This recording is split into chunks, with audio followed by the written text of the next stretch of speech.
people have had near-death experiences for years and years, but now, with the internet and YouTube, awareness of them is much, much, much higher. And so we've got a lot of stories. The good news is that the belief in a human soul is very high because the evidence is off the charts now. It really is very, very obvious that we have a soul. And so Satan still has to find a way to get people to go to hell, because his objective is to steal, kill, destroy, take things away from God, especially souls. So what he wants is to drag as many people to hell as possible. So how do you do that? Because one of his tools was unbelief. There is no God, there is no heaven, there is no hell, there is no soul. Well, that's been taken away from him. And so it says, okay, yeah, there's an afterlife, but you don't have to worry about repenting because everybody goes to heaven. And that's kind of where the New Age people are. You know what? It's all great. Don't worry about, you don't have to change your life. Everybody's right. Everybody gets to go to heaven. One of the things that I do with patients is I try to get them aware that, you have a soul. I mean, that's like step one. And so think about that you have a soul. Think about the possibility of judgment. So maybe you need to get right with God. Okay, so that's one of the steps, on moving towards God. But here comes the enemy and says, you know what? Yeah, so what if you have a soul? Everybody goes to heaven. Don't change. Don't start thinking about Jesus or religion. You don't have to. Wouldn't that be unpleasant? Oh my goodness, you don't want to be religious. You don't want to start going to church or anything like that. Stay the way you are. Everybody goes to heaven because God is love. God is love. That means there is no judgment. And so that's what all this is about. Okay, that's why I'm putting this on the internet, because a lot of people who are into that near-death stuff, I want them to pull that up and say, look, because you're walking along with this stupid grin on your face. God is love. Look how wonderful it is in heaven, and you might not be going there if you've not considered Christ. If you've rejected Him, you're not necessarily going to that place because there is a hell. And these hell experiences aren't just delirium. These experiences have a lot in common with each other. And if you take them at face value, God might be love, but He's very serious about judgment. And that's what this is about. God, it's just how serious God is about judgment. I started feeling really bad, like dizzy. I was sweating profusely. I told my wife to call 911. She did, and I was rushed to the hospital. In the ambulance, I coded. I flatlined. So, what else you want to know from there? All right, so you flatlined, and then what happened? Did you go out of your body, or what happened after that? When I flatlined, I was felt like my energy and my soul was thrown from the ambulance. And it was like I ended up in front of the hospital. A demon was chasing me from there. I didn't state earlier, but when I was in the room with my wife and we were waiting on 911, we were waiting on the ambulance to come, I saw a dark figure in the corner of my room. I really didn't know what it was or what it wanted. And I saw that figure again after I was thrown from the ambulance. I saw it was chasing me and saying derogatory things to me. I laid down on the ground as it was chasing me because I got a sharp pain all through my body. And then after that, I laid on the ground. And I just felt a sense of urgency again, like really panicky. And I started to fall. Everything went black. I started to fall. And I felt a falling sensation. And then everything just suspended. And I was suspended in the air like in a black void.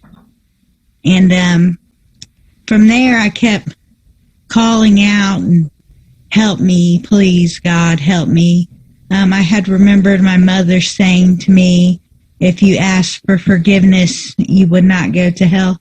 And I believed at that point that I was going to hell. So I was just praying out to God to please help me. Please forgive me of my sins. And then I started to fall again. And I ended up on a rock, and I was like in a hole, and there were rocks all around. They were sharp. I couldn't see my body or feel my body, but somehow I knew these rocks were sharp and they were hot to the touch. And I heard demons below me. Well, I call them demons, but I heard demons below me saying, "Oh, you need to come down here with us." And they were just demonic beings. I couldn't see them. It was still dark. I could see the rocks, but I couldn't see anything else. I heard a voice call out to me and said, "It is not your time, child, but you must prove yourself. You must climb yourself out of this hole." I started climbing. I didn't know if I was going to make it out of the hole. All I knew is I needed to get to this voice that was calling me to come to him, basically. She had her boyfriend with her, and when she came to my place, she offered me a tablet, and not realizing I was actually taking nine doses, enough to probably kill 9 people, of ecstasy. And I'd asked her, "Are you sure this is okay? You know, is it safe to take? It won't kill me." She said, "Oh no, there's no chance that I don't think it would kill you. There's not many people that have ever really died except from dehydration." So stupidly, I took this tablet. I took one tablet. It was the strongest one that you can get, so there was a lot of doses in it. It was a dark purple type ecstasy tablet. I decided to go out with my friend into town to buy some drinks, and we left at my house some people, my friends and her boyfriend there, and we went to get some drinks for them. And by the time I got to the store, the liquor store, my eyeballs were like actually shifting like from side to side. And I asked her if this was normal. It was a very strange thing, to have your eyeballs going from side to side. And I actually drove back like that, so that was a bit crazy. I don't know why she didn't drive, but she just said, "Oh, don't worry about it. Put your sunglasses on. Let's go." So we get back to my place, and by that time, I felt like I wasn't really feeling this tablet. She said, "Oh, you have to wait an hour before you take the next one." And I said, "Oh, it's been an hour." So I took the next, it was like a almost black, dark purple ecstasy tablet. And I took the next one, and I started to feel extremely thirsty. I went running to the tap, and I drank a lot of water at the tap, but not enough that should have like swamped me, but I drank quite a bit of water. And then I started to feel like something wasn't right, and so I went into my room and I curled up in fetal position on the floor. And I actually, at that moment, I died, but I didn't realize, that I died. And I just was sort of dark for a minute, it was like I passed out, and it was dark for a minute. The next thing that I saw was I was up on the ceiling looking down on my body, and my body had actually looked like it was changing colour to a darker colour. So I didn't recognise that at that moment. I didn't recognise that as my body. My soul didn't connect that I was actually dead. And I saw my friend sitting beside my body, looking at my body, and I heard her thoughts. And her thoughts, she said, "Oh, I better go and get something out of the car." But she didn't, but I'll talk about that later. The next thing that happened was I was just out of there. I was going up through the ceiling really, really fast. And I was looking down so I can see the roofs of the houses, and I could see, even I remember seeing someone walking on the road, but I was seeing as if it was daytime and it was actually nighttime. And I was going so fast that soon the roofs looked tiny. And at that moment, I thought to myself, "Oh, how am I going to find my way back?" But I never clicked that I was dead or that I'd passed on. I didn't have a clue. I don't know why. But at that moment, when I thought to myself, how am I going to find my way back? And I remember still being able to see my roof. In that moment, I dropped, and I was in the front part by my driveway, in front of my house looking at the door, and I just went bang beside this can. I remember the can on the outside on the front lawn. And as soon I looked at the door and thought, oh, I better go back inside now. And the moment I thought, go back inside, I was back, bang, in the lounge. So it was like when I thought I'm going back, I was there. The next thing that I saw was my friend who had said, I'll go and get something out of the car. She never tried to resuscitate me, which to me, to this day, I wonder, did she not like me, or was it because of a fight we had earlier on? Why didn't she try and resuscitate me? So anyway, what I saw was my friend sitting in the lounge, and my other friend was in the lounge too. But when I saw her soul come out about that far out of her body, and her soul was a silver colour. It was so silver. There's nothing silver like that because it shone. And the only explanation I could have for that is it says when the silver cord of life is snapped at the well, it says that in the Bible. So that's the explanation for why we're connected to God, that, you know, that silver cord, that light over our souls is holding us there in life. And I saw her soul come out, and I says, wow, I saw your soul. I was just thought it was so beautiful, and I says, wow. And at that moment when I said wow, I looked to my left in the lounge, and I saw from the windows growing a green meadow, and it just sprung forward and just took over the lounge and started growing towards me. And as it grew towards me, it pushed my soul out of the lounge, and I actually found myself trying to get back in but being locked out by the meadows. And I realize now that what was holding me out of paradise was my sin of the things that I did wrong against people, and God had created. It was like an embryonic sac, you know, like the sac that holds a baby. It was see-through, and I was trying to get back in to my friends, so I didn't realize I was dead. And I remember trying to push in, and as I tried to push in, this embryonic sac molded around my body, but I couldn't go no further. So the wall was here, and then my body dipped in like this, and then it just went straight again. And I looked down, and I could see beautiful grass. I could see the dewdrop, like the dewdrop on top of the grass, and it was just so beautiful. And at that point, I remember giving up because I just couldn't push my way through. And I didn't realize I was dead. All I was trying to do, I wanted to go back in and see my friends. And I came out, and I saw in the ground a grey vortex, and it was a hole in the ground. But in that hole in the ground was 3 gargoyles. And I thought it was curious, like I didn't realize it was evil. I just thought it was very unusual, and I didn't know what it was, and I was quite confused. These gargoyles were like a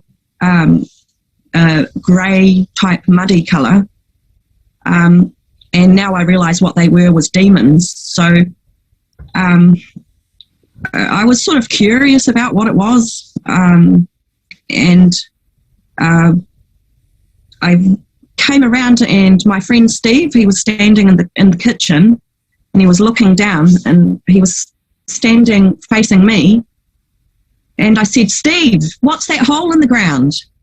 And he didn't answer, didn't acknowledge me, nothing. And I thought, oh, maybe he didn't hear me, let's try and say it loud. And I said, Steve, what's that hole in the ground? And then I heard his thoughts, and all he was thinking was, oh, I don't know. And he was looking down. And so I backed into the wall behind me, and I looked at the hole in the ground, and I heard a voice say to me, don't go near that hole in the ground. And when they said, don't go near that hole in the ground, a rebellion, like something took over me. I could see my friend's boyfriend sitting at on the chair, and I felt like if I didn't check out that hole, I felt like I would be seen as a coward. And I didn't even realise I was dead. I'm not sure. Yeah, I didn't realise that what was actually going on, that I died at that point.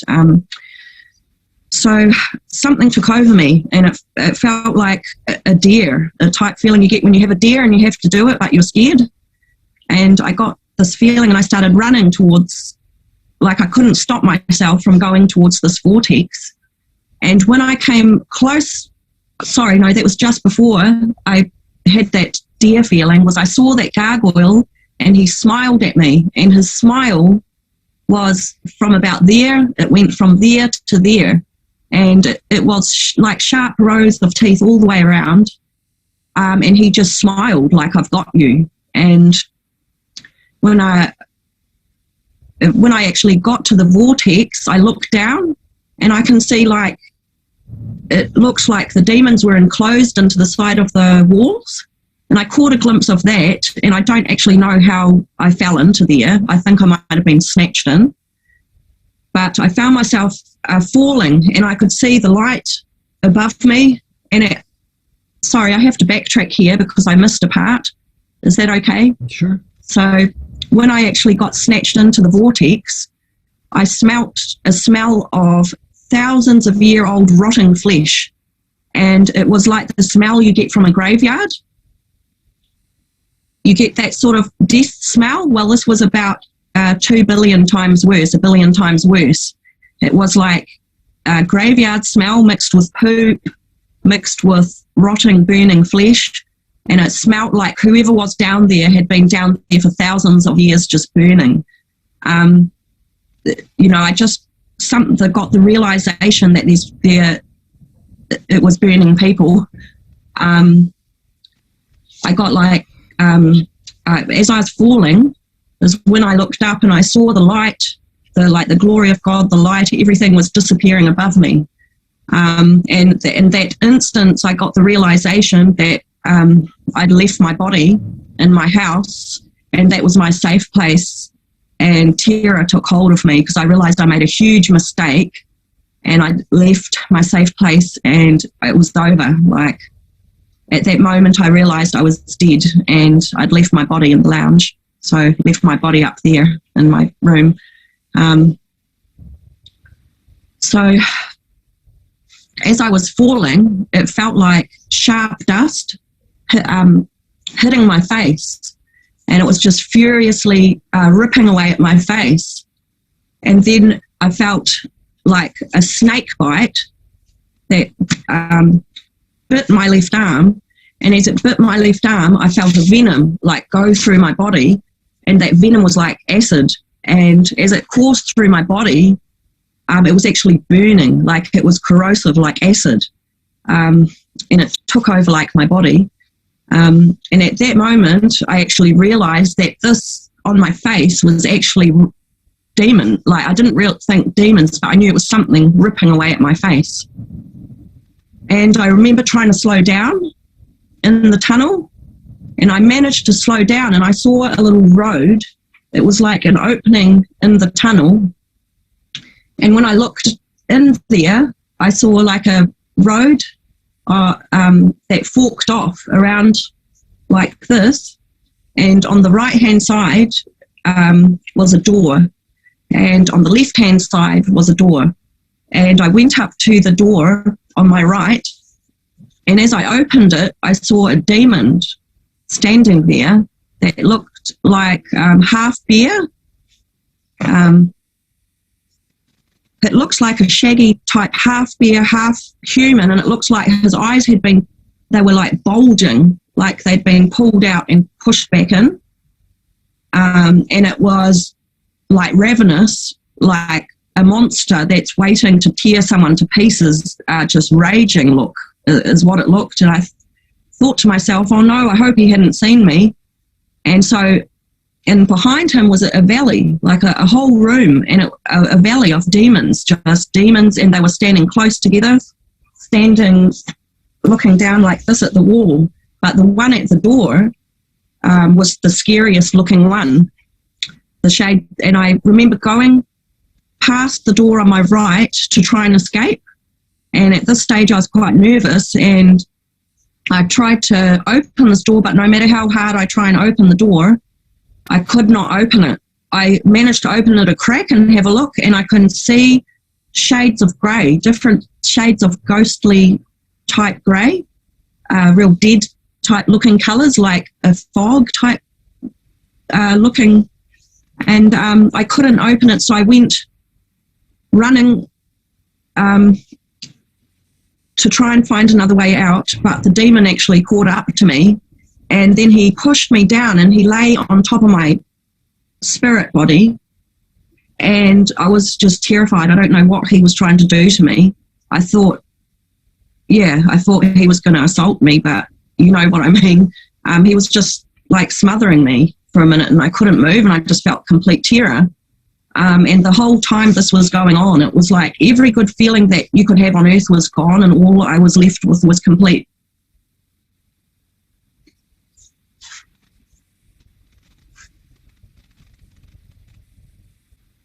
So what I was left with was everything good had gone that you could feel on this earth, and what was left was just horror, total terror. For years after, I actually felt worms crawling through my body all over me. That was what I was feeling in hell. And that didn't go away for years and years. I had to live with that. But what happened was he sort of smothered me, the demon smothered me, and he wanted to push me back down the tunnel towards hell. Sorry. And I actually jumped back down to get away from him because he was so terrifying. I gladly jumped back down into hell to get away from that demon. And as I fell, I was falling, and then I felt a heat come over me. Sorry, my ears are blocked. I felt like a heat come over me, like a furnace, but it was burning like acid, like I'd been dipped in acid, like a really corrosive burn. And just as I thought it couldn't get any worse, it just kept getting worse and worse and worse, because there's no barrier of pain. Your spirit doesn't have any barrier, your body does, but there's no pain barrier, and the burn like got so bad that I actually melted. My whole spirit, it melted. And I heard a scream beneath me, and I looked down, and when I looked down, I saw like a volcano. You know what a black volcano looks like? Well, it looks like a black volcano, but with no lava. And I just got the feeling this was another land, like a strange land that no one knew about, And I actually went bang down to the bottom of the tunnel, and I was still feeling this complete terror taking over me, but it was getting worse and worse the closer I got to hell. In hell, the worse my terror became, because I'm not sure if it was because of the unknown or just the way that everything exists down there. But I was at the opening of a tunnel, and I tried to look for an entrance to go back up to try and find my way out, but it actually closed over me, so there was no way out. And I looked to my right, and the wall down the bottom had lava, had burning, lava, like fire. And then I looked to my left, and it was like the opening of a cavern, and I was still sort of hidden in that opening. And I thought, oh, I better hide, let's try and hide. But when I said that, it came out like yelling. My thoughts were coming out like I was yelling, and I heard it echo back to me around hell. And then I saw a demon noticed me and said, what are you doing over there? You have to be over here. And I looked over, and it was like the opening of a cavern, and in front of me was hell, and it was a black darkness, and it gave me the just feeling of terror looking at it. It was scary. And the demon came hurrying over to me, and I tried to run around that way to get away. But as I tried to run, the wall actually like threw me up into the air, and I went up and over and smashed into the back, and the back wall picked me up and smashed me down in front of the demons. I was banged down, my face planted into the ground. And it was like I was perceiving my own destruction. Like I could see at certain points of this NDE, I could see what was happening to me. Like my my soul took a step back to look at my spirit, because we're made up out of soul, spirit, and body.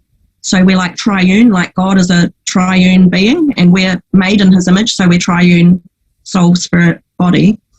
And it seemed like I stepped back and I had a look at my soul at that point, and I could see, like, this sounds weird, but I actually had long eyelashes with dewdrops on the end. That's what my soul looks like, and I was an amber colour.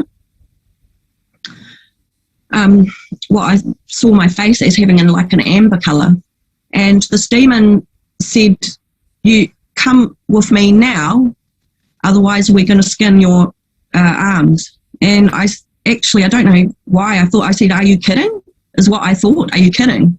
Like, I don't know, that sounds so stupid that I thought that in hell, but when I said that, he didn't hesitate. He grabbed hold of my arm, this arm, and then he proceeded to skin me, but I wanted to look away, and so I looked away like this while he skinned me, my arm, and he said, no, but you have to look. And at that moment, it was like I was forced to whatever he said that I had to do, I did. And I looked down and I could see I had like a body in hell. I had tendons, I had everything like that you have on this earth. And I could see where he skinned my arm, but it was blue, and my spirit body was a dead blue looking colour. So, and I never read the Bible before I had this NDE. I was into Wicca when I died. I believed in reincarnation, but yeah, that was my belief when I passed away. But after he skinned me, he took me towards this darkness. And when we got there, I actually saw cages like prison cells, black prison cells. And above the prison cells was Roman numerals. So that the count of the prison cells was done in Roman numerals. And as I came towards my cell, and I was put into my cell, I saw the darkness reach out and wrap a tail. It took form of like a creature. So this darkness was alive, and it wrapped itself around the bars of my cell. And the demon stood up against the darkness, and he said to me, I'll be back soon to torture you. And at that, as he disappeared, I started to panic, and all I could think about was my next torture session. And I was freaking out. My soul was freaking out. I was trying to get in between the bars. I was trying everything to get out, and I saw a mock key. And I put the key in, and as I turned the key, I had my whole cell moved, and it was like a brick scraping sound that it made. And I thought, oh great, I'm getting somewhere, maybe I'll find a way out. That's what I was thinking. And it did that, and then I'd stop and I'd try the key again, and then it would go further till I realised I was actually, my whole like cell was teetering over a black pit. And so if that was the black pit, my cell was teetering sideways down it. And I turned around and I remember grasping, I thought, this is dangerous, this is not a good idea. I grasped the bars, and as I looked into the darkness, I actually felt eternity. Like I felt there's no more time. This is where I am forever. I'm doomed. And I saw like what I thought was like earth up the top of hell. I could see a picture like a window into earth, and that was even more torturing to me. Like it was tormenting, but I just wanted to get back to that place. I just wanted to get back to earth. That was a desperation in me that wanted to get back there, but I was stuck in eternity with no way out. And later I actually read in the Bible, I read that in Abraham's bosom there's a window, and that window looks into heaven from hell. So when you're in hell, it's even more tormenting because you can actually see heaven from where you are. But what I thought it was earth, and it was a very beautiful garden that I was seeing. It looked like a beautiful garden with pastel colours. It was a lush, beautiful garden. But I actually thought it was earth that I was looking at. But I I was grasping my bars, and I says, God, please help me. And I waited for a second, and I thought, oh, nothing's happening. And then after I waited for a wee moment, I heard arguing. I heard like arguing with a group of people, and one person like arguing, and it got really rowdy and quite loud. And they were actually arguing over my soul, like if the devil can have it. And he wanted to keep me there. But I heard arguing, and then I heard it's not her time yet. And I thought, this can't be about me, because you can't actually, there's no hope. You can't hope for anything. And I wasn't able to hope that maybe that could be for me. I thought it must be for someone else. That can't be about me. At that moment, things actually got really bad for me. And it was like a black type death took over my body, because I had that flash where I can see myself again, and I saw my eyeballs were black, like there was no eyes. It was like a darkness had taken over the inside of me, and it was spreading through my body. And it was the most horrible torment, and I was just saw myself grasping the bars. And then I heard a really, really kind voice, and I heard him say, I've come to get you out. And then I heard someone, I'm not sure where he unlocked me from, but the front of my bars, they just opened. And it was like the minute they opened, this blackness, it just broke off me. And I look to the side, and I can see like black cells going as far as the eye could see. It just went on and on and on and on and on, cell up on cell up on cell up on cell. And there was like a separating line of dirt there, but the darkness is just left. It was like the minute God entered, the darkness fled, and there was no more of that darkness around the bars, and I could see everything properly for the first time, the cells, everything. And I like walked out, and as I walked out, I turned back. I had a feeling to look back, and then I walked and I looked back one more time, and to my left I saw like an old lady. At first I couldn't tell who it was, but this lady was a family member. But what I saw when I came around that corner and I looked, this lady was just muscle, and I can just see the bone, the muscle, everything was burnt. And then it just grew back. So it was like an invisible fire that was burning her. And then the flesh, everything grew back, and I realised it was actually my grandmother. And I went running towards the bars, and I started to shake on the bars, and I just couldn't open it.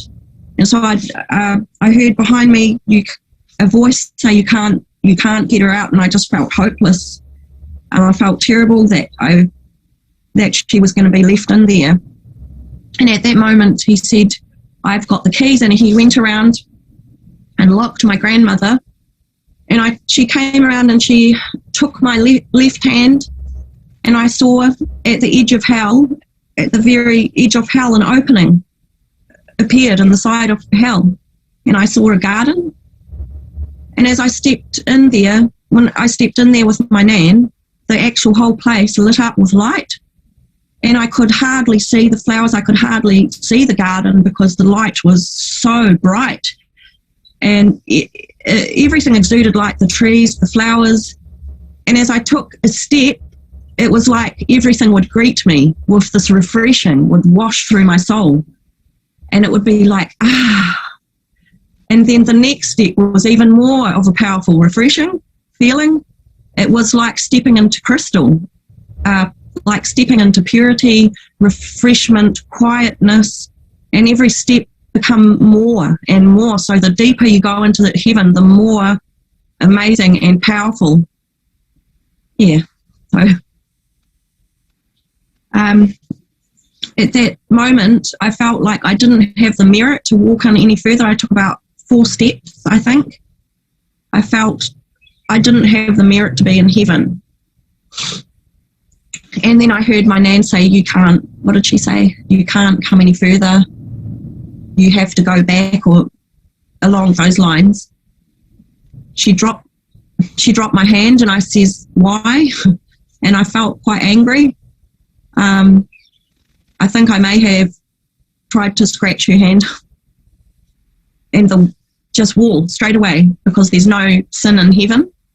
A wall, bang, came over me and locked me out of heaven straight away. I turned and I started trying to scramble to get out of this place, trying to find a way. I'm not sure if I was trying to find a way out or trying to find a way back in. I think I was just desperate to get out of there, and I was scared because of what I just experienced. I think I was terrified of what was going to happen to me. And on my right, I looked and I saw a ball of bronze flame, and the bronze flame around this person was sparkling. And through the bronze flame, I saw in the right hand, I saw stars sparkling in his hand. And I later found in Revelations that those stars are the churches that Jesus holds in his hand. And so I came closer towards him, and then the flames, everything subsided, and I can see what he looks like. And I saw two forms of Jesus. At the start off, when I saw him in his glorified form, and at the end of the NDE, I saw him in his earthly form of what he looks like when he was on earth. And he had jet black hair, ivory skin, and he was so beautiful. I actually said, "Oh my gosh, he's handsome." And the minute I said that, I got knocked back. So my soul practically flew backwards, and it was like I was placed. I felt really ashamed that I had thought that, because he had an air of king, like a king, really like an air of extreme importance. And when I saw him first, he had, and the flames subsided, he was looking down and he looked very serious. So he was thinking about something and contemplating about something very, very serious. Like a father contemplates when their child's done something naughty and they're wondering of what to do. So when I saw him and I got pushed back, I was standing here and I sort of felt, oh no, he can hear my thoughts, is what I thought. And I felt ashamed that I thought that, and he heard it. Then as I looked up, he started almost float. It was like he had joy on his face, and he started shining, and his innermost being was shooting out shafts of light, blinding light. And he started almost like he was floating towards me, and he had a huge smile on his face of joy. And as he came towards me, my knees collapsed underneath me and went bang on the ground, and it was involuntary, and my soul came out and was trying to look, why did my knees do that? Yes, I was very puzzled, and sort of, why did my knees collapse beneath me in front of him and bang against the floor? And I didn't realize it was God. Like, I don't know why I was so dizzy in the afterlife, and why I couldn't put two and two together. I think because I didn't really have God in my life. I wasn't living, I didn't have a relationship with God, so I felt I was a bit lost there. I didn't realize he was God, but he tried to show me, but he showed me light coming out of his body, which was the eternity sign that goes like this and joins back in together. And that was coming out like this. And he was shining that, I think, trying to show me that, hi, I'm God, this is God. So he's trying to show me with symbols of who he was, so I would get it. When I was in hell, I don't know why, but I forgot that I had a family on earth. Like, I didn't have any memory. Like, I think the traumatic experience was so overriding that I think all I could think about was how to get out of there. I'm not sure, but he had to remind me that I had family on earth that I had to go back to. So he said to me, though, if you go back, you'll never be the same again.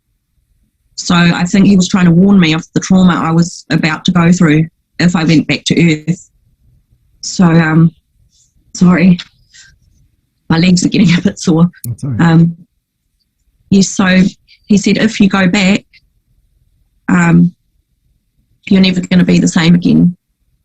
And at that point, I really started panicking. I really started panicking because I needed to go back to my family, and I was scared. And I saw Jesus' earthly form. At that point, I saw his earthly form. And his earthly form, he had beautiful eyes, dark eyes, and he had shoulder length, like light brown hair. His glorified form, it can actually be found in Song of Solomon. He has ivory skin. He has the jettest black hair, so jet black that you can pick him. If there was a crowd of people, you would know instantly that was Jesus because of how jet black his hair was. And when I look back now at my NDE and remember what he looked like it describes Jesus as the son of David, and he suits that to a T, that name. But he wore a one piece at one time on his earthly form. I could see a one piece coat with no stitches in it, and I think they call that the robe of righteousness. But I do remember that I read in the Bible that he has this one piece coat with no stitches. And when I saw him in his earthly form is when I actually got flung out of that place, and it was like a holding place.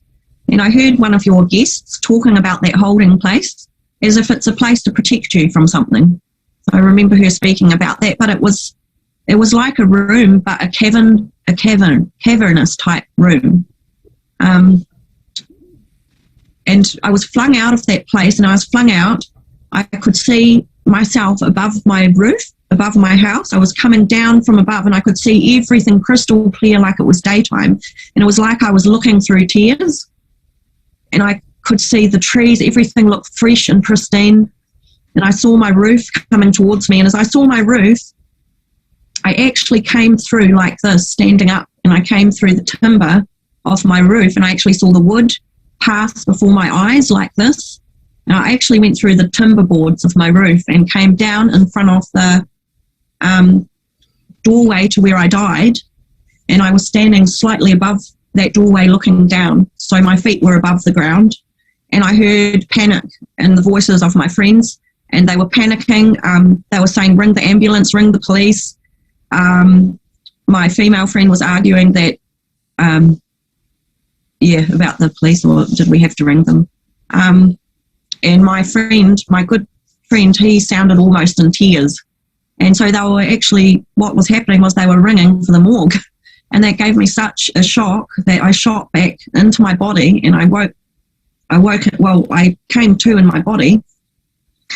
And I was saying, he got me out, he got me out, he got me out. That's all I could say when I was just huge relief. He got me out. I was so relieved to be back. And then I actually died again.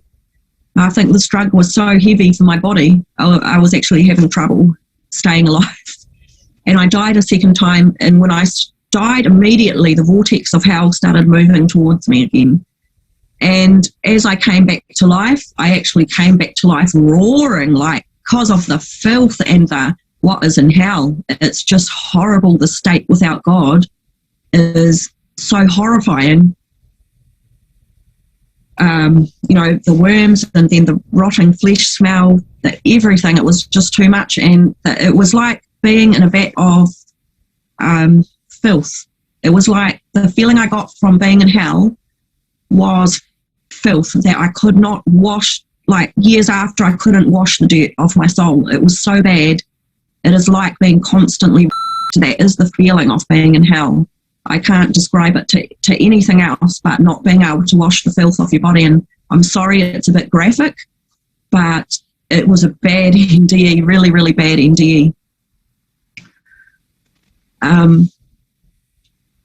Like it was very traumatic, and the demon that I saw actually reminded me of someone who abused me on earth, and he actually said, I'm coming back soon, and he was going to me. He abused me, and he said, I'll be back soon. He was going to come back to me. And that demon, I think that demon that I saw was the demon that must have got this person to influence them to hurt me. So, yeah, hell's a horrible, horrible place, though.